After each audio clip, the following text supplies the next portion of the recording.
आज मैं आपके साथ करेले बनाने का एक ख़ास टिप शेयर करूंगी जिससे आप कभी भी करेले बनाएंगे बिल्कुल भी कड़वे नहीं बनेंगे। कई बार ऐसा होता है हम करेले बड़े चाव से बनाते हैं लेकिन वो बनने के बाद कड़वे बन जाते हैं तो फिर हमारा मन उन्हें खाने का बिल्कुल भी नहीं करता। इस तरीके से जब आप करेले बनाएंगे तो आपके बच्चे भी इसे बड़े चाव से खाएंगे और बच्चों को भी बहुत पसंद आएगा।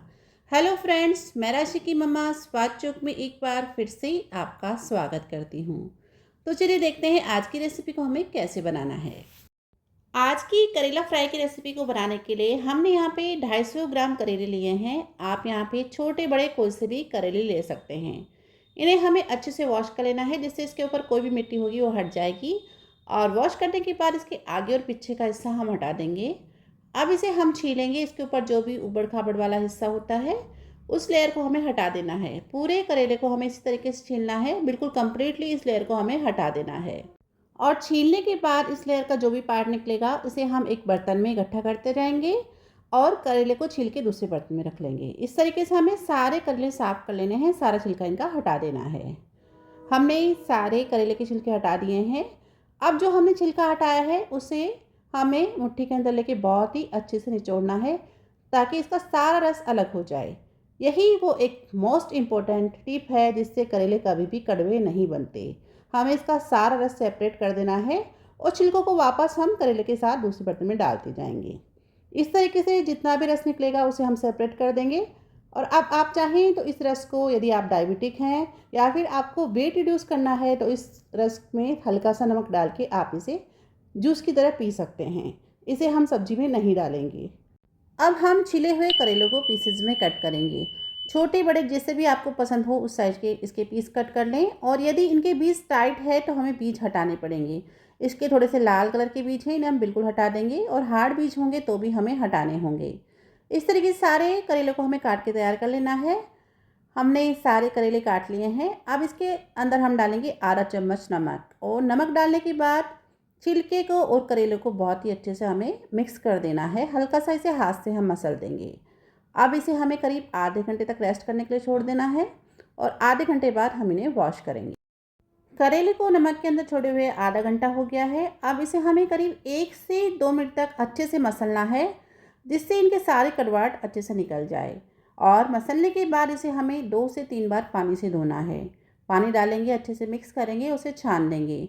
और जो नीचे पानी निकलेगा करेले का कड़वाहट वाला पानी, उसे आप एज ए जूस पी सकते हैं। लेकिन इसमें नमक थोड़ा तेज़ होता है तो आप इसे एडजस्ट कर लें। और इस तरीके से हमें करेले को 2 से 3 बार पानी से धो लेना है। पानी से धोने के बाद इसे हमें बहुत ही अच्छे से निचोड़ना है। इसके अंदर बिल्कुल भी पानी नहीं रहना चाहिए। और जब ये अच्छे से ड्राई हो जाएंगे उसके बाद हमें इसके साथ डालने के लिए और प्याज वगैरह भी काटने हैं। तो हम लेंगे इसमें आधी क्वांटिटी के प्याज। 250 ग्राम मैंने यहाँ पे करेले लिए थे तो लगभग 100 से 150 ग्राम हमें प्याज लेने हैं। और प्याज को बारीक बारीक स्लाइस में कट कर लेना है। हमने प्याज को भी काट के तैयार कर लिया है। अब हम चलते हैं गैस की ओर। आज इस सब्जी को मैं बनाने वाली हूँ सरसों के तेल में। आप चाहें तो इसे रिफाइंड ऑयल में बना सकते हैं, लेकिन मैं मोस्टली सब्जियां सरसों के तेल में बनाती हूँ। सरसों के तेल में इन सब्जियों का स्वाद बहुत ही ज़्यादा अच्छा आता है। तेल लेना है हमें एक बड़ा चमचा। और तेल जब अच्छे से गर्म हो जाएगा, जब इसके अंदर डाल देंगे 1 चम्मच सौंफ। आप सौंफ की जगह इसमें जीरा भी डाल सकते हैं। और साथ ही डालेंगे 15 से 20 कली लहसुन की, जिसे मैंने बारीक काट लिया है। आप इसे कूट के भी डाल सकते हैं। और साथ ही डाल देंगे 2 से 3 हरी मिर्च, से बिल्कुल बारीक चॉप किया है। और स्लाइस किए हुए प्याज और साथ ही करेले भी हम डाल देंगे। इन्हें तेल के अंदर हमें अच्छे से मिक्स करना है। हमने यहाँ पे सारी चीज़ें एक साथ डाल दी हैं। किसी को भी स्पेशली हमें अलग से पकाना नहीं है, सभी को एक साथ डाल देना है। और मिक्स करने के बाद इसके अंदर हम डालेंगे नमक और आधी चम्मच हल्दी। नमक आप अपने स्वाद के हिसाब से एडजस्ट करके डालें, क्योंकि हमने करेले जब इन्हें काट के भिगोया था तब भी नमक डाला है, तो नमक की क्वांटिटी उसके अकॉर्डिंग ही डालनी है। और नमक और हल्दी डालने के बाद इसे हमें 4 से 5 मिनट तक ढक्कन लगा के कुक होने देना है। गैस का फ्लेम हमें मीडियम रखना है। 4 से 5 मिनट बाद हम करेले को एक बार चेक करेंगे। चमचे से तोड़ के देखेंगे, यदि करेला काफ़ी हद तक पक गया है, यानी 80 से 90% तक कुक हो गया है, तो इसमें अब हम डालेंगे बेसिक से ड्राई मसाले। मैंने यहाँ पे लिया है 1 चम्मच लाल मिर्च का पाउडर, 1 से 1.5 चम्मच धनिया पाउडर डालेंगे। धनिया थोड़ा ज़्यादा क्वांटिटी में डलेगा। आधी चम्मच हम इसमें डालेंगे अमचूर का पाउडर और 1/4 चम्मच गरम मसाला। आधा चम्मच मैंने इसमें काला नमक भी डाला है, जिससे इसमें बहुत ही अच्छा सा टेस्ट आएगा। सभी को हमें बहुत अच्छे से करेले के साथ मिक्स करना है और मिक्स करने के बाद केवल 2 मिनट हमें करेले को और फ्राई करना है, जिससे मसाले करेले के साथ अच्छे से कोट हो जाएं। 2 मिनट बाद आप देखेंगे करेला बहुत ही अच्छे से भुन गया है, बहुत ही अच्छी सब्जी खुशबू आ रही है। इस स्टेज पे हम गैस का फ्लेम बंद कर देंगे और इसके अंदर डाल देंगे थोड़ा सा बारीक कटा हुआ धनिया। इस तरीके से बहुत ही कम समय में और बहुत ही स्वादिष्ट सब्जी बनके तैयार हो जाएगी।